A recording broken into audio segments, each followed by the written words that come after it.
Well, my dears, it's 6 o'clock.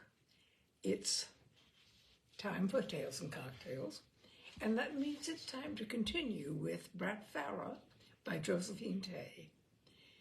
We're up to part 11. Burrs was a little market town set south of Westover and almost in the middle of every other little market town in the south of England, except perhaps that it stood in slightly richer and more unspoiled country than most. For which reason the Burrs Agricultural Show, though a small country affair, had a standing and reputation considerably greater than its size alone would warrant. Every year animals would appear at the Burrs Show on their way to more mature triumphs elsewhere, and it was common with the great shows to say, "I remember that when it was a novice at Burrs 3 years ago." It was a pleasant, civilized little town with a minister, some fine old inns, a high street both broad and gay, and no self-consciousness whatsoever. The farmers who brought their wares to its markets would have annoyed Mr. McAllen exceedingly by their content with their lot and their evident unawareness that there were other worlds to conquer. An air of well-being came off the Burrs site. But years there might be, bad years there might be, for both tradespeople and farmers, but that was a risk that was incidental in a life that was satisfying and good. The annual show in the early summer was a total reunion, a social reunion, as well as a business affair. And the day ended with a ball in the assembly room of the Checkers, at which farmers' wives who hadn't seen each other since New Year swapped gossip, and young blades who had not met since the combined hunts ball swapped horses. The combined hunts between them embraced the town, the Lerridge to the south and the Kenley Vale to the north, and did much to ensure that the horses exhibited at Burrs should be worth more than almost every farmer well enough off to own both a horse and a tractor belonged to one or other of the hunts. There was never any lack of competition. In the early days of the show, when transport was still by horse and slow, it was the custom to stay overnight at Burrs. And the Checkers, the Rose and Crown, the Wellington, and the Kenley Arms packed them in 3 to a bed. But with the coming of the motor, all that changed. It was more funny summer dawn than to sleep 3 to a bed in the Wellington. It was not always a successful method of getting home, of course, and more than one young farmer had spent his summer months in hospital after the Burrs Show. But to the younger generation, it was inconceivable that they should sleep in an inn when their home was less than 40 miles away. So only the older exhibitors who clung to tradition, or those who lived at an inconvenient distance from Burrs, or could not, owing to difficult communications, get their animals away on the evening of the show, still stayed overnight at Burrs. And of these, the Ashbys had had the same bedrooms at the Checkers for the night of the Burrs Show since the days of William Ashby VII, he who had joined the Westover Fencibles to resist the expected invasion of Napoleon I. They were not the best bedrooms, because in those days the best bedrooms went to the Lettinghams of Clare, who also, of course, had a yearly reservation for the night of the show. What the Lettinghams left went to the Shirleys of Pembury and the Hallins of Hallin's House. The Hallins, on whose lands, on the outskirts of the town, the show was held, had used the bedrooms only for their overflow of guests. But a Hallin's guest rated a great deal higher, of course, than any Ashbury. Pembury was now the possession of the nation in the shape of the National Trust, a shilling's worth of uplift for coachloads who didn't know Gibbons from Adams and wanted their tea. Helen's house was also the possession of the nation in the shape of a government department. No one quite knew what this alien community did. Mrs. Thrale, who ran the Singing Kettle tea rooms out on the Westover Road, once boldly asked a young girl what her task was at the moment, and was told that it was arranging the translation, or the translation of Tom Jones into Turkish. But this was held to be merely a misunderstanding on Mrs. Thrale's part, and no one had the heart to question the aliens further. They kept themselves to themselves very determinedly, and it was no longer possible for the people of Burrs to walk through Hallam's Park. It would have been possible long ago for the Ashbys on their annual visit to have some of the finer bedrooms at the Chequers, but no such idea ever crossed an Ashby mind. The difference between number 3 and number 17 was not that one was a fine room with a pleasant outlook and good furniture, and the other a back room, but that one wasn't their room, and the other was. So they still had the 3 little rooms in the older wing, which, since the bathroom had been added at the end of the passage, made it practically an Ashby apartment. Greg took the horses over to Burrs on Tuesday evening. Arthur followed on Wednesday morning with the ponies, and Eleanor's hack was his own, and was liable to kick a strange stable to pieces. Simon and the twins went in the car with Bea, and Brat shared the bug with Eleanor and Tony Toselli, who had insisted on being allowed to compete in the best child rider class. "My father will commit suicide if I am not allowed to try." Brat wished that this tadpole creature was not sitting between himself and Eleanor. The feeling that his time with Eleanor was short was constantly with him, making each indifferent moment a matter of consequence. But Eleanor seemed to Tony Toselli. "It's going to be perfect weather," she said, looking at the high arch of the sky with no cloud in it. "I can remember only one real soaker at Burrs, and that's years ago. They've always been awfully lucky. Did I put my string gloves in the locker?" "Yes." "What are you going to do all the morning? Look at Mrs. Godwin's jam exhibit?" "I'm going to walk the course."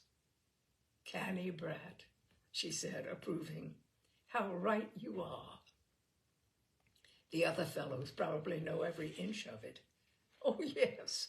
For most of them it is an annual. In fact, if you start, they're so used to it."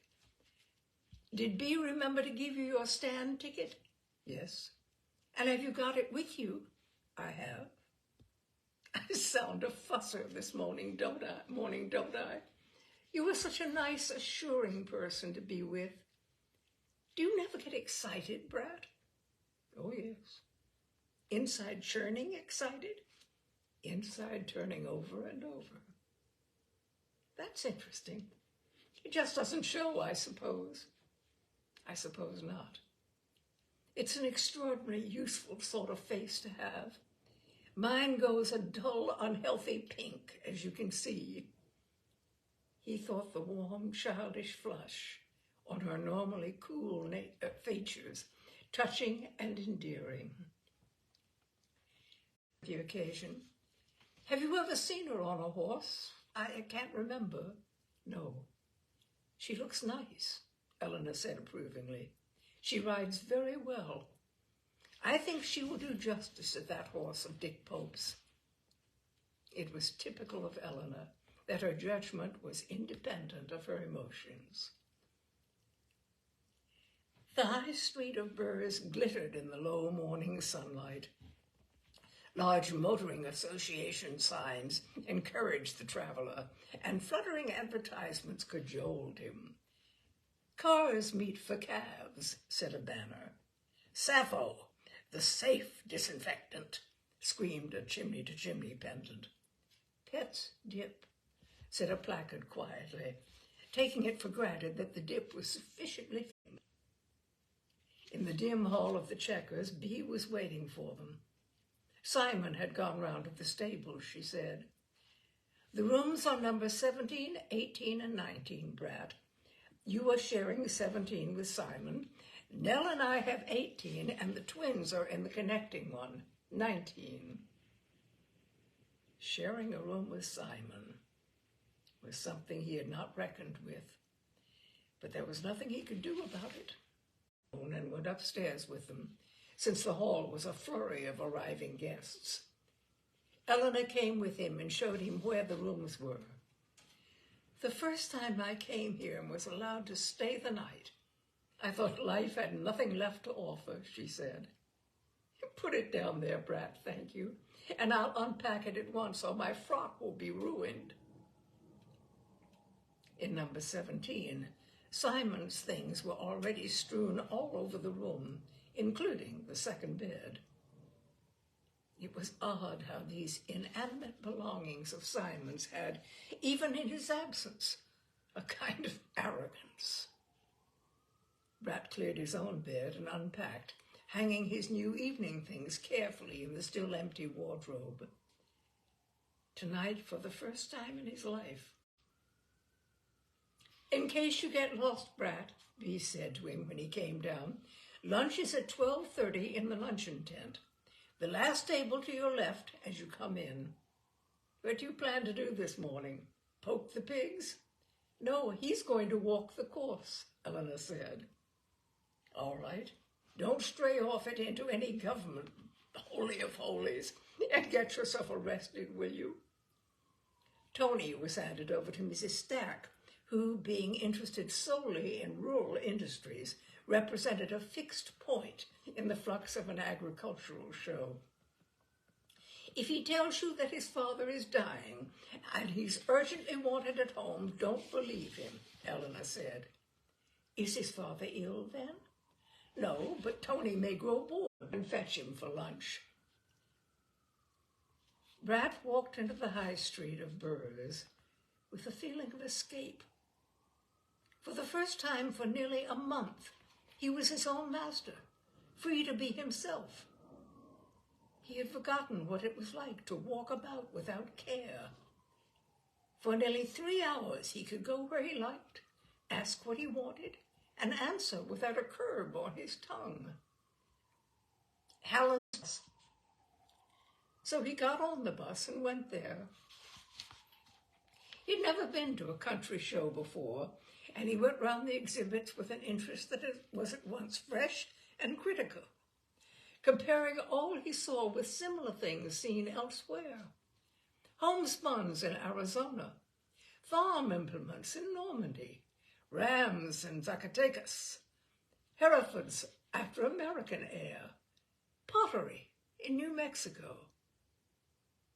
Occasionally someone looked at him curiously, and more than one hand was half lifted in salutation, only to fall again.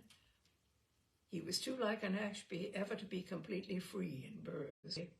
People were too absorbed in the exhibits and in their own cares at that hour of the morning to take much interest in the passer-by. Having exhausted the exhibition, he walked out into the park, where the red flags marked out the temporary race course. It was a straight, fast-galloping course over hurdles for the first half-mile through the park. Then it went out into the country in a wide curve of a mile or more, came back to the park about half a mile from the stand. Another series of hurdles up to the finish in front of the stands. Except for the sharp turns and a few very blind fences in the country, it was not a difficult course. The hurdles in the park stretches were regulation racing ones, and the turf was wonderful. Brat's heart lifted. It was very peaceful out there in the country, and he came back to the show with a sense of reluctance. But he was surprised to find how glad he was to see the familiar faces round the table in the luncheon tent when he got there. How glad he was to sink into the place kept for him, to be part of this family. People came up to their table to welcome him back to Burr's show, to England. People who had known Bill and Nora Ashby and Bill's father before him. None of them expected him to remember them, and he had merely to be polite. "I think I'm going to be sick," Ruth said when she and Brat were left alone in the stand. "I don't wonder," said Brat. "Why?" she was surprised into saying, this being not at all the reaction she expected. "It is not anything I ate," she said, repressive. "It's that I have a delicate nervous system. Excitement makes me feel ill. I get sick with it." "I should go and get it over," Brat advised. "Be sick, you mean?" "Yes, it's a wonderful feeling." "If I sit very still, I may feel better," Ruth said, giving up. Ruth was feeling her lack of importance today. She avoided horses too consistently for the rest of the year to claim any right to exhibit any on this one day at Burr's. So she sat in the stand in her neat gray flannel and looked on. Twin, her well-earned place in the sun, and was passionately anxious that Jane should come in first in her class. "There's Roger Clint with Eleanor." Brat looked for the couple and found them. "Who is Roger Clint?" "He has a big farm near here." Roger Clint was a black-browed young man, and he was being old friendly with Eleanor. "He's in love with Eleanor," said Ruth, having failed with one try for drama. "A very good person to be in love with," Brat said, but his heart contracted. "It would be a very good thing if she married him. He has lots of money and a lovely big house and simply scads of horses." We're thinking of it. Ruth considered the pros and cons of this as they fitted into her dramatic framework. "She is making him serve his 7 years for her. You know, like Jacob. He is simply frantic about it, poor Roger. But she is la belle dame sans merci."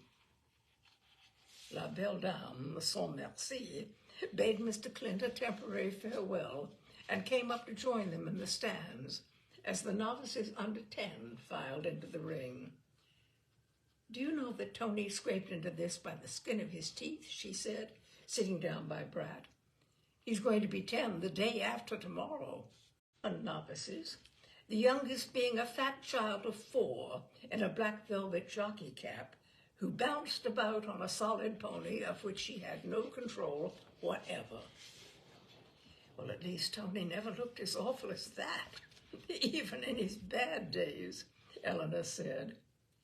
"Tony looks wonderful," Ruth said. And Tony did indeed look wonderful. As Eleanor had said on her earlier occasion, Tony had the root of the matter in him.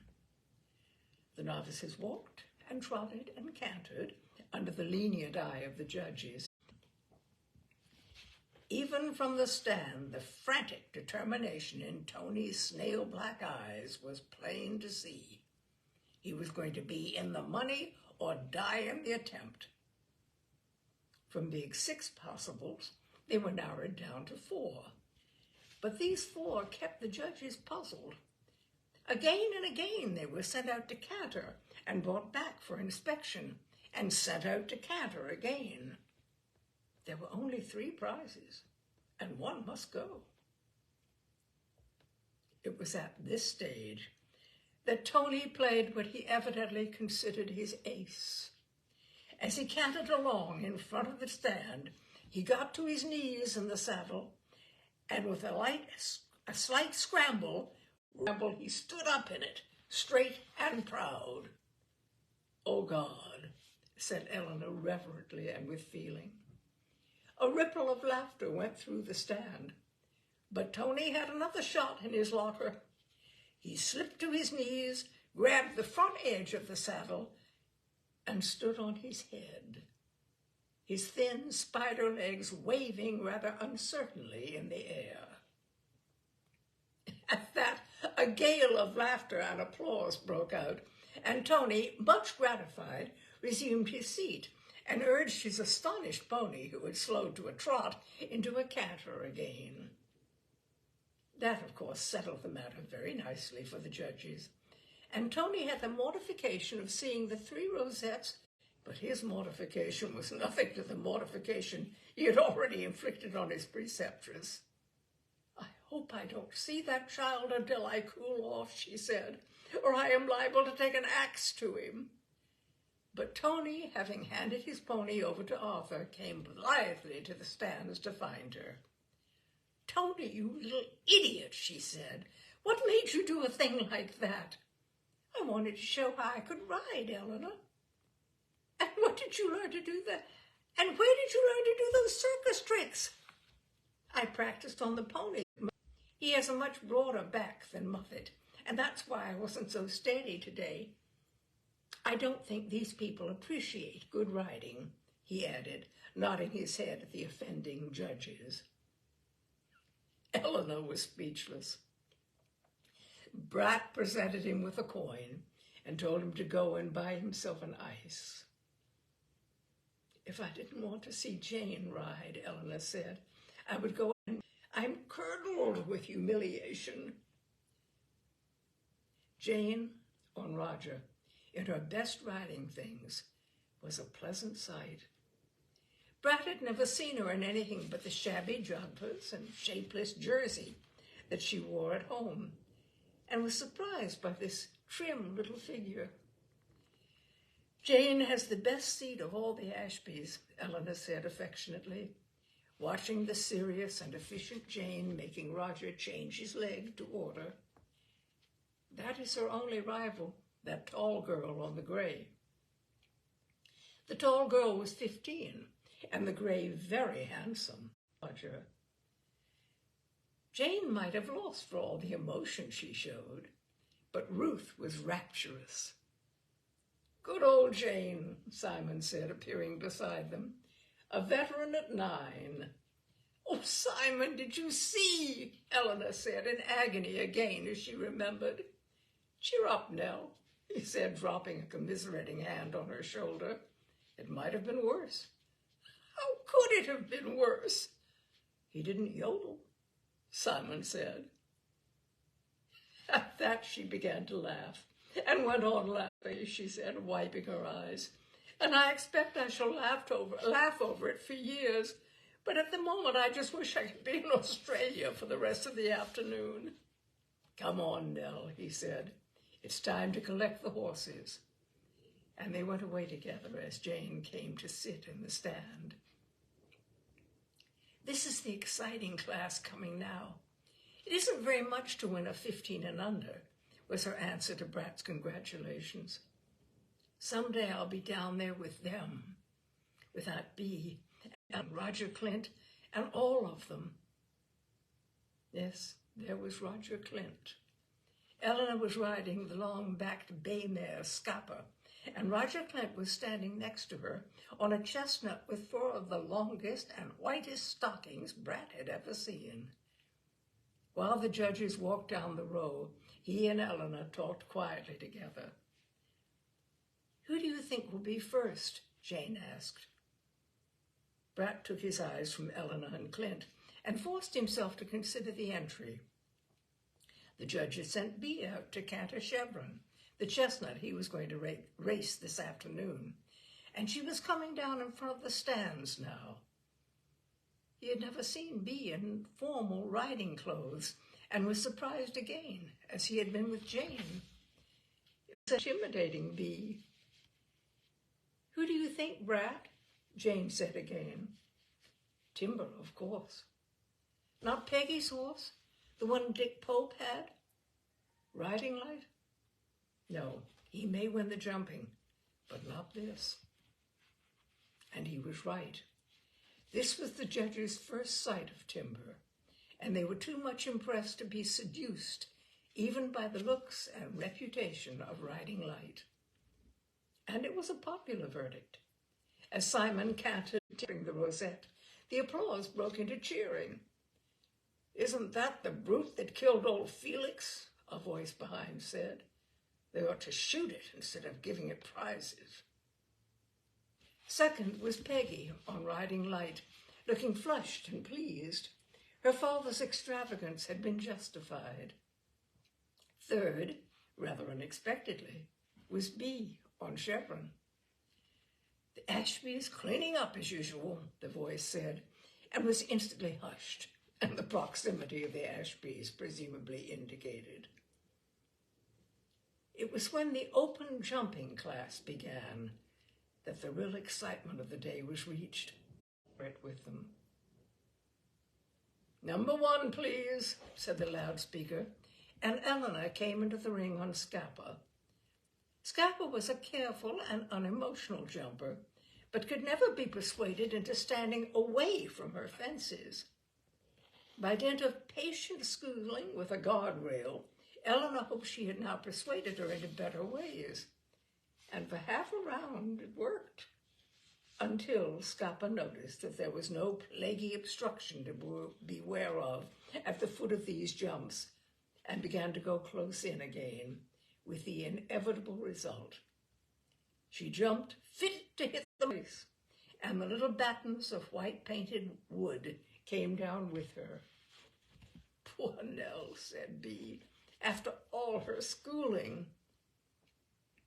Number 2 and number 3 did not appear to have been schooled at all. "Number 4, please," said the loudspeaker, and Riding Light appeared.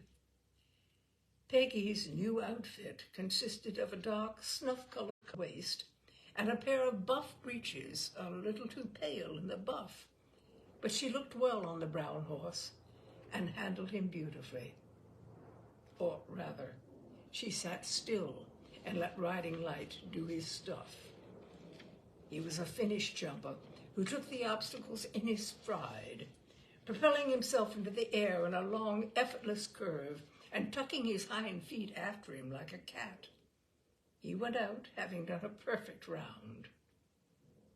"Number 5, please," said the loudspeaker. Number 5 was Roger Glint's mount, with the long white stockings. "Do you know what he calls it?" Bee said.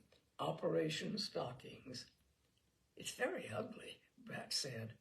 "Looks as if he had walked through a trough of whitewash. He can jump, though. Phobia about water." "Poor Roger," laughed Bee, watching Stockings refuse the water. "He has been jumping him backwards and forwards across the duck pond at home in the hope of curing him, and now he does this." Stockings continued to refuse, and Clint had to take him out in a burst of sympathetic applause. Number 6 and 7 had one fault each. Number 8 was Simon on Timber.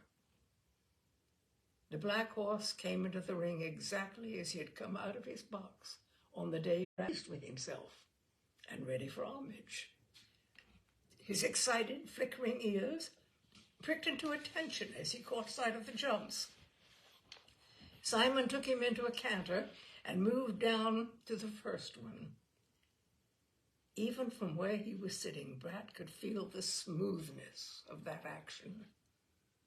The smoothness that had astonished him that first day at Latchett's, when he had ridden on the top of the down, rose into the air and came down on the far side of the jump, and a murmur of admiration came from the crowd at the almost feline beauty of it. Brat, with the most wholehearted respect, watched Simon's body swing with the black horse's rise and fall, as though he were part of it. It was right that Simon should ride it. He would never attain that perfection if he lived to be 100. A great silence settled on the crowd as one by one the jumps fled away behind Timber. It would be monstrous if this beauty were to fail. It was so quiet when he faced the water jump that the voice of a paper seller far away at the main gate was the only sound to be heard. And when he landed smoothly and neatly on the far bank, a great sigh went up from them. They had seen a perfect thing. They had not been cheated of it after all. So moved were they that Simon was almost out of the ring before the applause broke out. The last 3 entries had been scratched, and Simon was the final performer, so the second round began as soon as he had left. Eleanor came back on Scapa, and by dint of voice and spur, managed to make the unwilling mare take off at the proper place, and so did something to retrieve her self-respect. The crowd, appreciating what had been wrong in the first place, gave her credit for it. Number 2 did a wild but lucky round, and number 3 a wild and unlucky one, and then Peggy again, still flushed from the pleasure of her perfect round. Again she had the sense to sit still while Riding Light heaved her into the air with the thrust of his tremendous quarters, sailed over the jump, and made for the next one with his ears erect and confident. It seemed there was nothing to hinder the brown horse doing this all day. There was an air of routine about the business that somehow detracted from his performance. He made it look too easy. There seemed little doubt that he would do another perfect round. His judgment of distance was faultless. He never had to stop and put in a short one. He arrived at the taking off point by some computing of his own, taking the jumps in his stride as if they were hurdles. He was coming up to the wall now, and they waited to see if he would treat that too like a hurdle. Thump, thump, thump, said the drum of the Burr's silver band, as the preliminary to Colonel Bogey and their entry into the front gate of the show for their afternoon performance. Riding Light's ears flickered in question, in doubt. His mind was distracted from that rapidly nearing wall. His ears shot forward. He shortened his stride, trying to fit it into the remaining space, but he had misjudged it. He rose at it with determination and landed on the other side, flinging his quarters upwards in a successful effort to avoid hitting the fence that was now too close under him. But the shoe of his near fore had touched the wall as he rose to it, and a billet slid out of place, wavered a moment on the edge, and then dropped to the ground. Crowd in quick sympathy, and Peggy looked back to see what had happened. She saw the little gap in the top of the wall, but it did not rattle her. She collected Riding Light, patted him encouragingly on the neck, and headed him for the next. "Good girl, Peggy," murmured Bea. The distant band was now playing Colonel Bogey, and Riding Light took no further notice of it. He knew all about bands. Bands had been the accompaniment to some of his best performances. He settled down again to his routine and finished by taking the water jump with a margin that made the crowd gasp. "Simon will never beat that," Bea said. "That perfect round of timbers was a miracle in the first place." Mount flashed round the ring in a brisk and willing fashion until they came to the water. Faced with the long distance, their last jump, Stockings stopped and pondered. Clint argued amiably with him, but Stockings would have none of it. "I know," he seemed to be saying, "what is behind that lodge quite well, and I don't like behind that hedge quite well, and I don't like it." And then, of horses, he decided to have a go at it. Of his own accord, he turned towards the jump and began to canter. Roger sat down and drove him at it, and Stockings went flying down to it with purpose in every line of him. In the last half second, he changed his mind, just as suddenly as he had made it up, stuck both toes in hard, and skidded to a stop against the fence. The crowd laughed, and so did Roger Clint. Position round his mount's neck.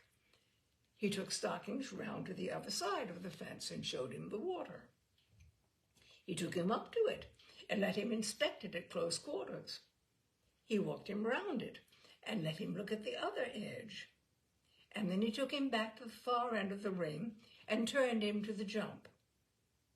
With an air of, "Oh, well, let's get this thing over with," Stockings jumped off his haunches, tore down the ring, and fled over the water with a yard or two to spare. The crowd laughed delightedly, and the white teeth showed in Clint's brown face.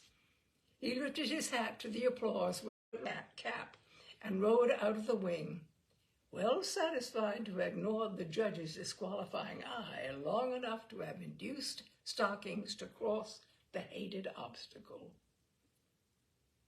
Number 6 had 2 faults. Number 7, 2.5. "Number 8, please," said the loudspeaker, and Jane shivered and put her hand in B's. For once, Ruth did not have to manufacture drama to suit her. Her mouth was open with suspense, and she was entirely oblivious of Ruth Ashby. The experience, nor the machine-like power of riding light. He had to be ridden. It rested as much on Simon's judgment as on Timber's powers, whether they could beat the almost faultless performance of Peggy Gates's horse. Brat thought that Simon looked very white about the mouth. There was more in this for Simon than winning a cup at a small country show. He had to take that prize from the girl who had tried to be upsides with him by introducing a maid winner to beat his own untried horses. Timber came in looking puzzled. It was as if he said, "I've done this." His ears pricked at the sight of them. There was no eagerness to go at them as there had been when it was a new experience. But he went good-manneredly down to the first and cleared it in his effortless, fluid fashion. Brat thought he could hear the Ashby heart thumping alongside him. He could certainly hear his own. It was making a noise like the Burr's silver band's drum. Simon was halfway round. Ruth had shut her mouth and her eyes and looked as if she were praying. She opened her eyes in time to see Timber clear the gate, a smooth river of black pouring over the white barrier. "Oh, thank you, God," said Ruth. There was only the wall and the water left. As Timber turned at the far end of the ring, a gust of wind lifted Simon's hat from his head and sent it bowling along the ground behind him. Brat was of the opinion that Simon was not even aware of it. Not even Tony Toselli had shown a concentration like Simon's. For Simon, there quite patently existed nothing in this world but himself, the black horse, and the jumps. No one, Ashby and the sun, and get away with it. Everything that Simon knew of riding, everything he had learned since he first sat on a pony at the age of 2, was devoted to getting Timber safely over the wall. Timber did not like hard, bare obstacles. He had started his canter to the wall when a shrieking white terrier shot out from the stand in pursuit of the distant hat, streaking across in front of the advancing Timber like a hard-kicked ball and yelling its excitement as only a terrier can. Timber swerved from this terror and broke into a sweat, resorted to further prayer. Simon soothed Timber patiently, cantering him round and making much of him, while someone retrieved the dog and brought it back to its owner, who said, "Poor darling Scotty, he might have been killed." Patiently, while the unforgiving seconds ticked on, Simon worked to reassure Timber. He must know that time was running out, that the dog incident was now officially over, and with each additional second's delay, they were piling up against him. He marveled often at Simon's powers of self-control, but he had never seen a more remarkable sample of it. The temptation to take Timber to the jump as he was must be enormous. But Simon was taking no chances with Timber. He was pawning time to gain a little better odds for Timber. And then, having apparently calculated his time to the nearest possible margin, he brought Timber, still sweating but collected, to the wall again. Just before he came to the fence, Timber hesitated a little. If it had been possible for Brat to like Simon Ashby, he would have liked him at that moment. The horse, undistracted from the task in front of him, gathered himself together and catapulted himself over the hated obstacle. And then, relieved to have it behind him, he raced on delightedly to the water and rocketed across it like a blackbird. Simon had done it. Jane took her hand out of Bee's and wiped her palms on a screwed-up ball of handkerchief. Bee slipped her arm through Brat's and squeezed it, and made speech inaudible. In the quiet that succeeded it, Ruth said, as one remembering an awkward engagement, "Oh dear, I pawned my month's allowance." "To whom?" asked her aunt. "God," said Ruth.